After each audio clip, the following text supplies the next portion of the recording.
So now for something a little bit different. We're going to go a little higher level and talk a bit more about the hardware-software interface and what we can do at this interface to mitigate a large proportion of security vulnerabilities. So the title is Winning the War in Memory. You'll notice there are quite a lot of people listed, quite a large team to actually push this sort of work forward, or always when you do hardware-software co-design. So the title is really motivated by a paper on the eternal war in memory. And there's just this very observation that a large number of security vulnerabilities are memory safety related. And I've just listed a few here. So we've got things like Heartbleed, which impacted TLS, and that had an impact on people doing secure web browsing, and that allowed banking systems to be broken and so on. If we look at something like WannaCry, which is also a memory safety problem, but a ransomware attack, that infected a lot of Windows systems, had a major impact in the UK in particular. A lot of our health service computer systems were infected by that, and sadly I think some people died as a consequence. They didn't get treated. So, these are big issues, but the frustrating thing is, with a lot of these, is the underlying security problem is well understood. Okay, things like buffer overflows, buffer overreads are well understood problems, and yet the hardware is not helping us. So we want to just eliminate all these attacks. So let's just dig into one of them, just so you get a feel for what's going on. If we look at Heartbleed, then there's a fairly complicated protocol talking between the browser and the server. But actually, most of the security protocol stuff was sound.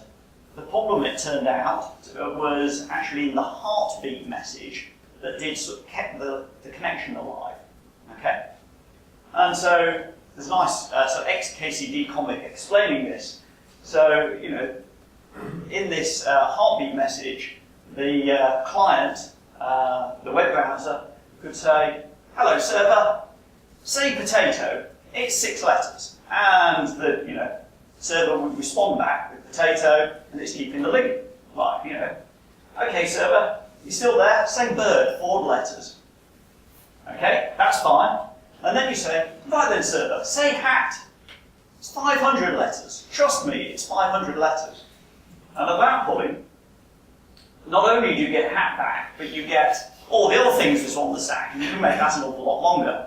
But this is just really embarrassing. I mean, when you think this starts breaking banking systems and all sorts of stuff, this sort of nonsense should not happen. Okay, we've got to eliminate it. It's just embarrassing.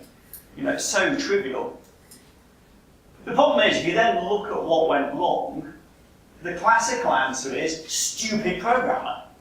It's very easy for me to say this as a hardware person. Stupid programmer. The programmer forgot to check the bounds of the data structure being read.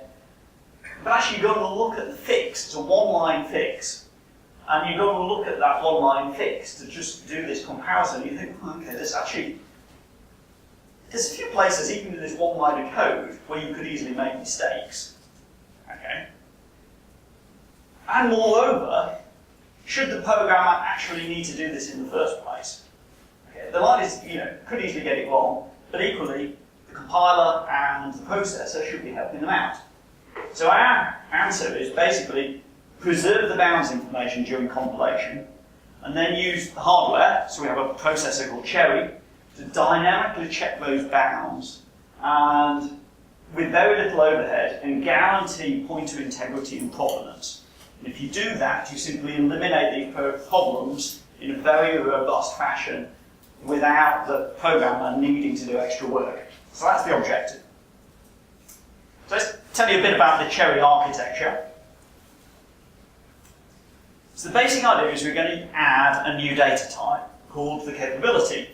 And as in the first talk, speaker's gone, we have a bit of a history in Cambridge of doing capability machines. So we built a machine back in the 1970s, when I was about this tall,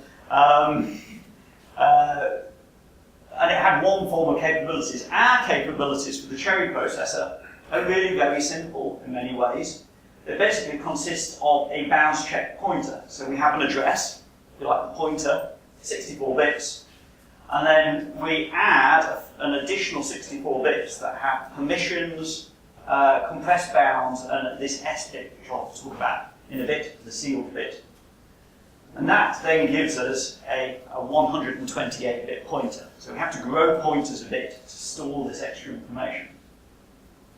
And we also add a validity tag, and this is absolutely critical. So this hidden tag, that one bit, is what we need to guarantee integrity properties. Okay? And these capabilities we're going to store in memory, so in DRAM, in our caches, and in our registers. Okay? And we're going to deal with them in many of the same situations as we'd use a pointer. So, we can put them on the stack, we can put them on the heap, and so on. It's a very simple idea, when you first look at it. Basically, the address points to an address in memory, and then the bounds are the region that address can move within. Okay? And then we've got permissions, which things like read, write, execute permissions, and so on, and then the seal bit. That's the basic idea. We then also add a few new instructions. So we need some load and store instructions that allow us to do memory accesses via capabilities rather than pointers. And these instructions raise an exception if that address is out of bounds. Okay, basic idea. And then we also add some instructions to actually manipulate capabilities. And these allow us to do things like decrease the bounds, decrease the permissions, adjust the address, and extract fields if you want to test bits of the capability. The decreasing bounds and decreasing permissions are absolutely critical to the security model. We refer to this as monotonic decreasing rights. We guarantee that in the instruction set. And we realise that this sort of property is so important, we've gone to the trouble of doing formal verification work on the instruction set. Because it's absolutely critical that those are right. And it's also critical that if, for instance, another bit of the processor architecture team is doing some work on another instruction, that they can't possibly break those properties. But once you've verified those properties, you can absolutely guarantee it is not possible to write a program that basically escalates permissions. In terms of actually deploying this in software, we've got a range of possibilities. On one end, we've got more compatibility. So this is basically where we want to run legacy code. And being pragmatic, we've got to be able to run legacy code. On the other end, we want to use capabilities everywhere, basically, to give us maximal safety.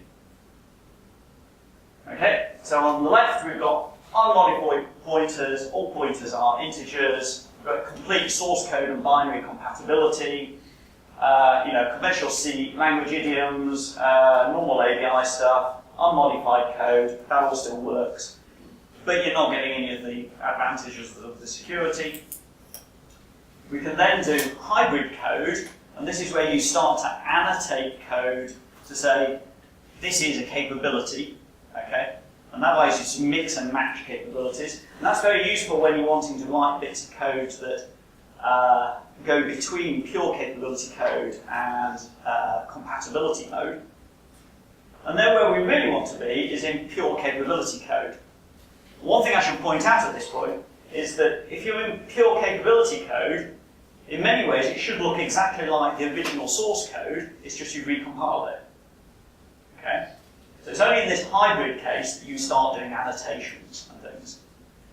And we've done a lot of work in the team to have very good C language support, so we've got Clang LLVM support that allows us to simply recompile code and use capabilities everywhere rather than using pointers. Okay? And that's been a very interesting journey. It's very it's one of those things you've got to try it to see whether it works, and remarkably it does with very few problems. In fact, one of the things we realise has helped us here is that an awful lot of code bases have been moving between 32-bit processors and 64-bit processors. So actually an awful lot of software people have already had to think about the fact it's a pointer, it's not an integer. Okay? And because they've done that, we came at a very fortuitous point in time that because people still want this compatibility between 32-bit code and 64-bit code, they've correctly identified pointers as in pointer T's and so on, and so pure capability code just works. Okay? The other thing we can do in this mode, which I'll talk a bit about in a little more detail later, we can take legacy code. So if you've got, say, libraries which you may only have the binary for, you can put a wrapper around them. So you put the wrapper in hybrid code, and you put the legacy library in a sandbox, and we can actually use this capability mechanism to sandbox that legacy code. So we can do all sorts of things that are quite pragmatic to get us to this sort of new world order where everything is capabilities and everything is much safer. The other thing we need with pure capability code is an interface to the operating system. So we need an ABI layer to be able to call the OS. And one of the things we've done is create a cherry ABI layer, which is very much like a 32-bit, 64-bit compat layer. So if you've got a 64-bit OS but you want to run 32-bit applications, you have a 32-bit compatibility layer on top of your 64-bit OS. We've done the same thing for capabilities. My colleague Robert Watson, I've done a huge amount of this work with, and in fact he's very much led this work. We'll be talking about that tomorrow. We'll tell you a lot more detail. Let's talk about vulnerability mitigation. I need a drink of water. Drying up. So how do we use capabilities to actually mitigate vulnerabilities? So the first thing, we want to use pure capability code. So let's just assume we're recompiling the code. So all pointers become capabilities. The compiler and together with malloc, when you allocate memory, you then derive bounds for that object. And often that's fairly obvious. If the programmers created a data struct, we know what the bounds are, and you can just infer those. Okay? And that gives us a lot of very simple safety properties. And similarly, if you malloc something on the heap, you get bounds for it automatically. And then we get strong pointer provenance. So because of these monotonic decrease in lights, it's not possible to use magic a pointer from somewhere out of thin air and create bounds for it. You can really only take an existing capability and shrink it down. Okay? And that gives us good provenance, and the validity tag also gives us good integrity properties. And so as we can sort of see, you've got a space for memory, you allocate a chunk of it to the heap, and as you break up that memory to store different size objects, you then refine the bounds. And similarly on the stack. We get integrity and provenance, we get bounds checking, so you can't confuse a reference to one object with a reference to another. And the monotonicity guarantees that if you've got a capability to something, you can't then grow the permissions and access more than you were given privilege to. Yes? Question. You say you can just recompile old code, but obviously the original programmer may have done things use dirty tricks or something. In that case, you won't be able to compile that code. Good question. So, I'll turn the question around slightly. Do programmers do all sorts of dirty tricks, particularly in C, then just create pointers arbitrarily? That's what we really want to know. Yeah. We've actually recompiled quite large C code bases, and much to our delight, the answer is no. Which was a surprise to us, to be honest, because we thought if you had a language like Java, where you can't do Voluble manipulations on pointers, yes, you would get a sort of provenance tree like this, and that would make sense. But for C, we really weren't sure. And pragmatically, it appears that actually it does work. We're doing an increasing amount of work with C++ now as well. Just one more? One more question. Question again tomorrow. Sorry? You should ask the question. Yeah, you should ask the question again tomorrow, yeah. Well, maybe this one's for tomorrow as well. The question now is about well, you can do these reductions in capabilities. Yeah. So that like puts an extra burden on the programmer. The programmer has to think about when it's appropriate and necessary to do those reductions. And if they don't do that, they lose some of the benefits, right? So yeah, so if you want to reduce bounds, the question is really, does the programmer need to do it, or can the compiler do it for you? And I think an observation is often the compiler can do it for you. When you start sandboxing things, breaking things up, partitioning things, that tends to require more programmer involvement. But there are some pragmatic choices here. Okay, so doing this sort of point of provenance integrity and the bounds checking, it mitigates buffer overflows over read vulnerabilities, basically typically with no code changes. And that's a big win. It's fairly simple. In some sense, it's almost slightly boring, but it's like, at last, we can get rid of these attacks. Because they're often critical to many more complex attacks. We can not only use capabilities for data, but we can also use capabilities for control flow integrity, control flow robustness, should I say. So, for example, we can use capabilities for return addresses. And this means that if you've got a return address on the stack, if you accidentally cause something to overwrite that return address with data, then it is no longer a valid return address because the integrity tag will get cleared. If you write data over a capability, it is no longer a capability. And that gives us quite a lot of control flow robustness, again, so things like return order programming and jump oriented programming attacks. And it's much better than statistical techniques like ASLR. So, sort of summary of what capabilities provide us. They give us the integrity, the bounds, the monotonicity. Then we've got the control flow. Permissions mean that we don't mix up control flow stuff with data stuff. And we end up with this valid user space, of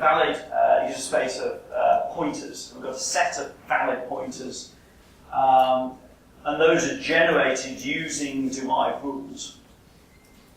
Okay. We can then also do pointer privilege reduction.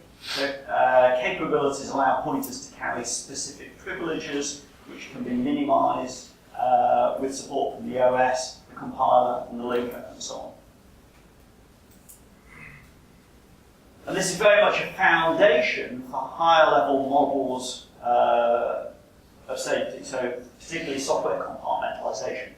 So let me tell you how the hardware supports compartmentalisation. So this is when the sealed bit comes in. So we have a sealed capability format, which is just a little different from the regular capability format. It adds a 24-bit object type, an O type. The bounds are further compressed, which means basically we get slightly less precision over bounds or more alignment requirements. We have this sealed bit, we have the existing address and permissions. How we use it is if we want to describe a sandbox. So a sandbox, basically at this low level, is a code and data pair. Okay, so we have a code capability that points to the region of code that you're going to execute, and a data capability that points to the data region that you're going to execute. And if you were doing something like sandboxing a legacy library that doesn't understand capabilities, that sealed data capability is what we call the default data capability. So all memory accesses are with reference to the default data capability, all the legacy references. And the sealed code capability basically goes into the program counter and bounds the range of code. We have an instruction calledccall, and that basically compares the object types, and provided they're equal, it will then, the hardware will unpack them into a program counter capability and a default data capability. And that then describes the sandbox and allows that sandbox to execute. There's a few more subtleties to it, and I'm not going to go into details. go straight on to results. So we've had to do quite a lot to actually build the system up, because we've got to build the processor, do the compiler work, do the OS work, try out applications, figure out what didn't work, and go around the loop. One of the things we did on the hardware side is to build a demo hardware platform, which is basically a touch screen with an FPGA on the back, which is quite useful for doing demos and keeping our sponsors happy. We also shipped hardware to other people, so we had quite a lot of DARPA funding, still do. And under one program, there was red teams. So red teams in DARPA speak are teams who will come and do evaluation work and try and break the things that you've created. And one of the things we did was provide our hardware, so FPGA board. In this instance, it's plugged directly into the screen, so operating a bit like a little PC.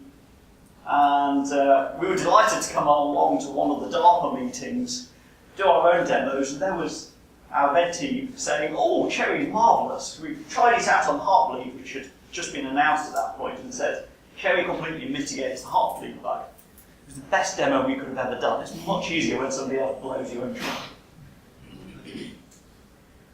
So that's great news. The real killer, if you like, for this is compartmentalisation. So bounds checking stuff is good, but compartmentalisation is the real big win.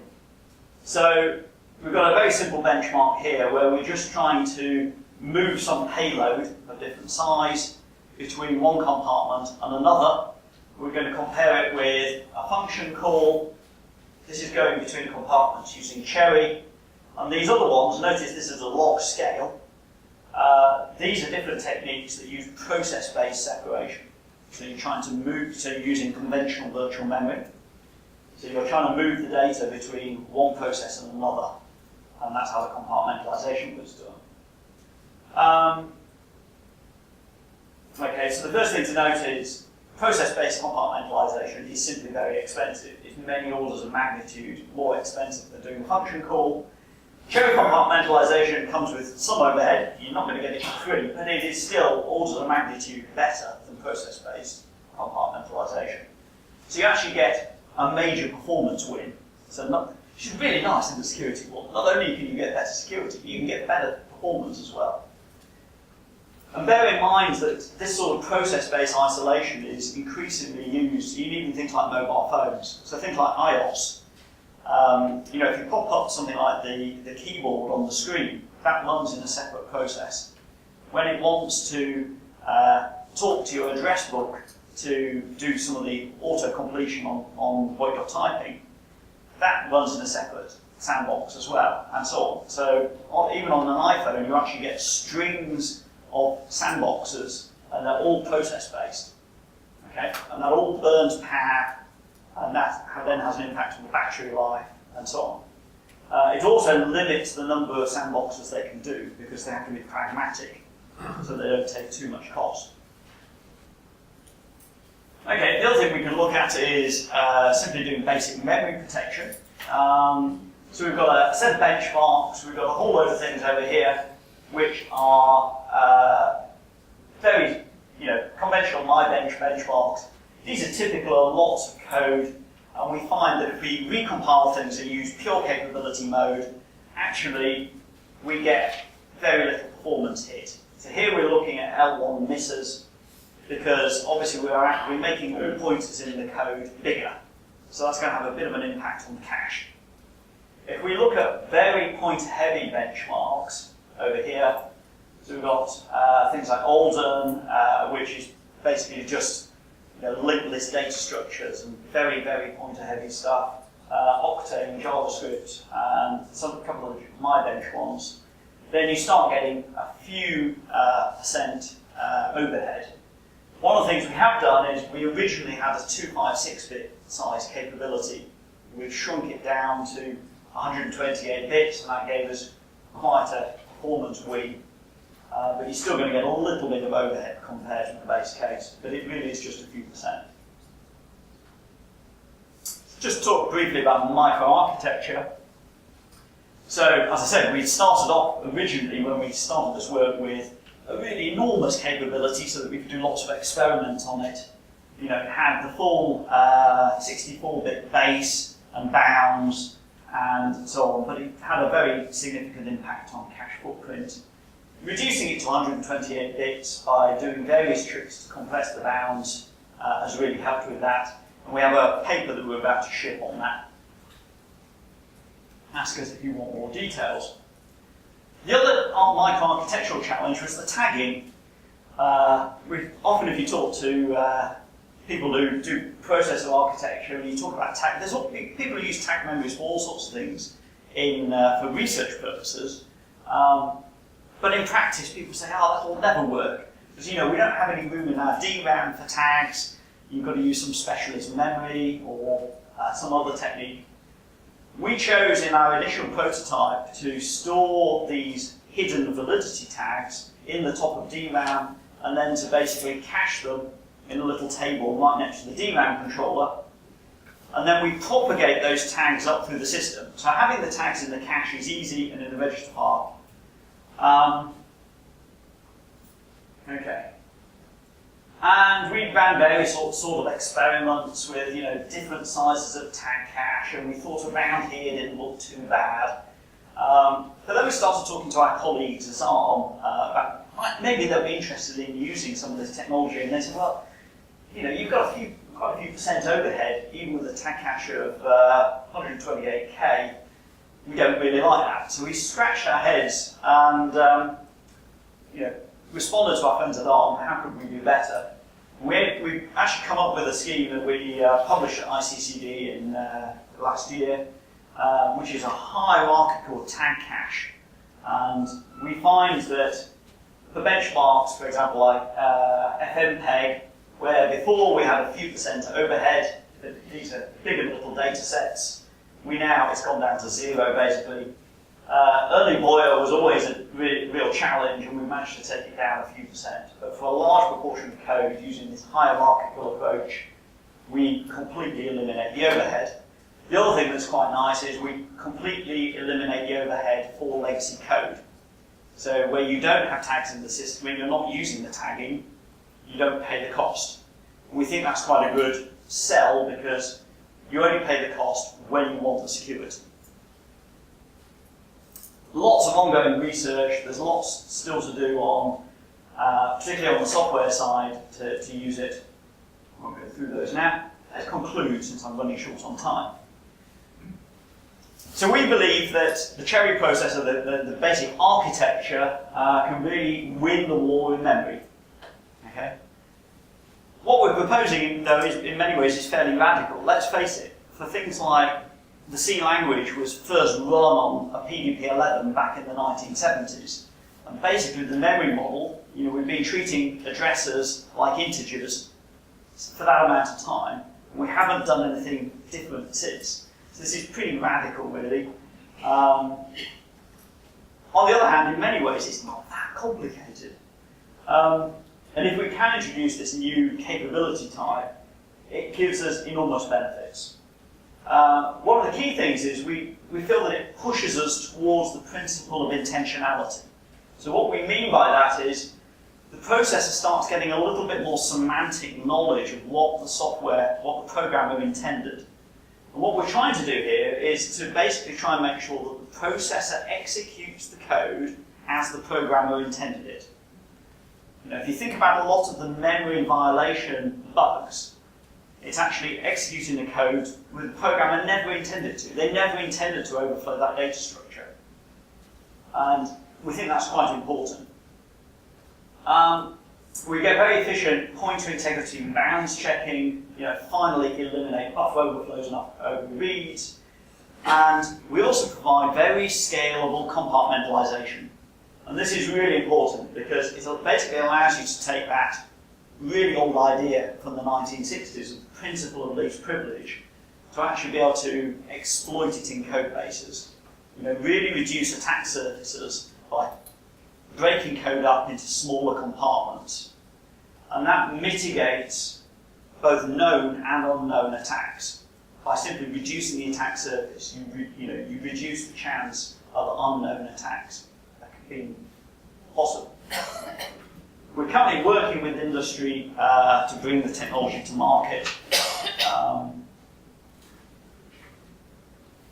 Another bit of the conclusion is we've really enjoyed doing hardware-software co-design.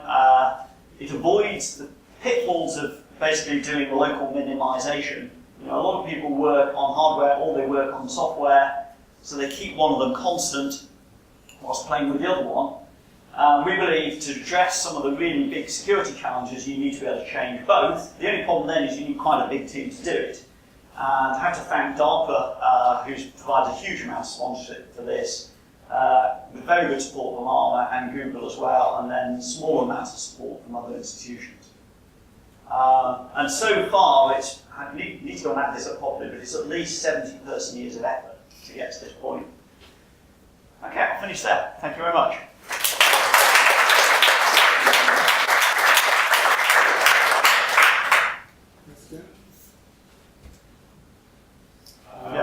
What does bring the technology to market mean? How are you going to be doing that? So we realised that it's really not possible to do this as a startup.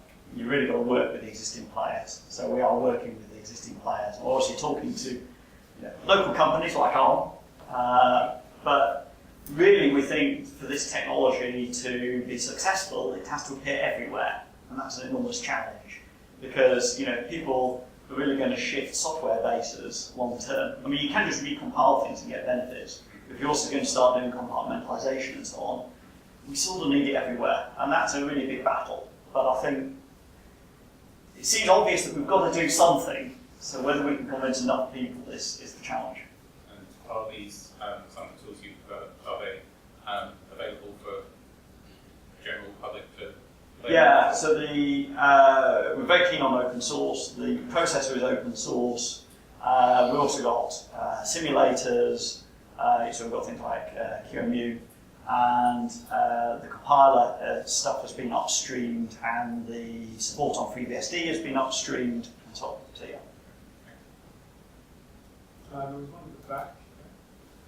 Hi, Dan. The penalty of having larger capabilities, but that's not understanding if you have richer capabilities in some sense. It seems like you can do lots of other interesting things with them. So, for example, if you want to selectively encrypt regions of memory, you have a mechanism to support that. Does that kind of thing mesh well? Yeah, I think you're right, Dan. That capabilities do allow you to do other things. The other thing that's slightly more tricky to quantify is once you've got these very robust, very deterministic mechanisms, what don't you need? So I mentioned ASLR. You do get some penalty from using ASLR. Similarly with other techniques, stack canaries, various other things. What we haven't yet fully quantified, partly because you have to do it on really big full-scale systems, is what happens if we get rid of all these old statistical techniques, replace it with capabilities? Do we get much better security and avoid the overhead of those other approaches? There's one here and then So you mentioned a really quick question. You mentioned DARPA. Was this like as part of the cyber grand challenge where they had these powerful computers autonomously? No, so we all the initial work was under the Crash program, and then MRC, and then more recently under the SIF program. And I should say that it's all been done in partnership with SRI International in California. Would it be meaningful for this to be run on virtual processors on hypervisor? Would that deliver many of the same benefits, or would you, without the processor, is it? Well, I think you need the processor to give you those sort of really basic integrity properties and so on. So, I mean, you can run it on the simulator of the processor, sure, but then you've got the overheads of simulating the mechanisms. And the sort of things we find when you write a simulator for this is things like handling this with hidden validity tag. It's just inconvenient to do on a simulator on a conventional processor because you don't have the underlying mechanism there.